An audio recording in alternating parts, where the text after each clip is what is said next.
Paris ఒలింపిక్స్లో 2 కాంస్య పతకాలు సాధించిన తొలి షూటర్గా ఘనత సాధించిన మను బాకర్ చెన్నైలో సందడి చేశారు. ముగప్పేర్లోని వెళమాల్ నెక్సస్ ప్రైవేట్ పాఠశాలలో జరిగిన అభినందన కార్యక్రమంలో ఆమె పాల్గొన్నారు. పాఠశాల విద్యార్థులు ఆమెకు కిరీటం పెట్టి మాల వేసి సత్కరించారు. ఆమెకు చిన్న తుపాకీ బహుమతిగా అందించారు. విద్యార్థులతో కలిసి మను బాకర్ డాన్స్ వేశారు. అనంతరం కాసేపు ముచ్చటించారు. ఆ సమయంలో విద్యార్థులు మను బాకర్ను పలు ప్రశ్నలు వేశారు.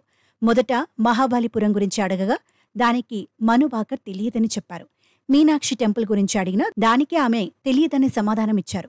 అనంతరం వారు తమిళనాడు సీఎం స్టాలిన్ ఎవరో తెలుసా అంటూ ప్రశ్నించగా దానికి సమాధానంగా మను బాకర్ తలను అడ్డంగా ఊపి నవ్వడం ప్రారంభించారు. అయితే తనకు ప్రజ్ఞానంద నటుడు విజయ్ తెలుసని ఆమె చెప్పారు. అయితే క్రీడాకారులు కూడా అందమైన జీవితం గడపవచ్చని మను బాకర్ అన్నారు.